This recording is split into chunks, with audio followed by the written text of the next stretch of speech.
হরে কৃষ্ণ, হরি বল। বন্ধুরা, তোমরা কে কেমন আছো কমেন্ট করো। আর আজকের বৃহস্পতিবার আর দ্বাদশী, কালকে তো একাদশী ছিল, আজকের দ্বাদশী। তা সকালবেলা স্নান সেরে চলে এলাম ঠাকুর ঘরে। অনেক ভোরবেলা উঠে স্নান সেরে আমার গোপাল সোনাকে তুলে মুখ ধুয়ে আর এই রেডি করে দিচ্ছি। আর এই গোপালের বিছানা টিছানা গুছিয়ে গোপালকে খেতে দেবো সকালের খাবার। এটাই সকালে আমার গোপালকে একটু অন্নভোগ মানে পারনা করবো, তো তাই একটু চিড়ের ভোগ লাগিয়েছে, তার বেলায় অন্নভোগ দেবো। আর তোমরা কে কে এই অপরা একাদশী করেছো সেটা তোমরা কমেন্ট করো।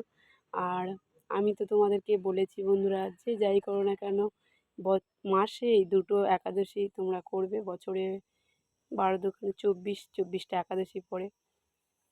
আমরা তো সংসার বা কাজকর্ম নিয়ে সারাদিনই ব্যস্ত থাকি। যদি সারাদিন কাজকর্মর ফাঁকে ভগবানকে যদি সারাদিনে যতটুকু সময় দিতে পারি, যে যার কাজের মধ্যে থাকার পরে যেটুকু সময় দিতে পারি, তাতেই অনেক কিছু। মানে সারাদিন যাই করি না কেন, ঠাকুর ঘরে ঢুকবো সারাদিনে বা ঠাকুরকে সেবা দেবো, সেটাই সবথেকে বড় কাজ। আর আজকাল তো মানুষ আমার ঠান্ডাটা খুব লেগেছে, তাই একটু অসুবিধে হচ্ছে। এই রান্না করতে চলে এসেছি। যাই হোক, অনেক জ্ঞান দিয়েছি, যাই জ্ঞান দেওয়ার দরকার নেই। তোমরা যে যা ভালো বোঝো তাই করো। ভিডিওটা ভালো লাগলে লাইক কমেন্ট শেয়ার করো। এই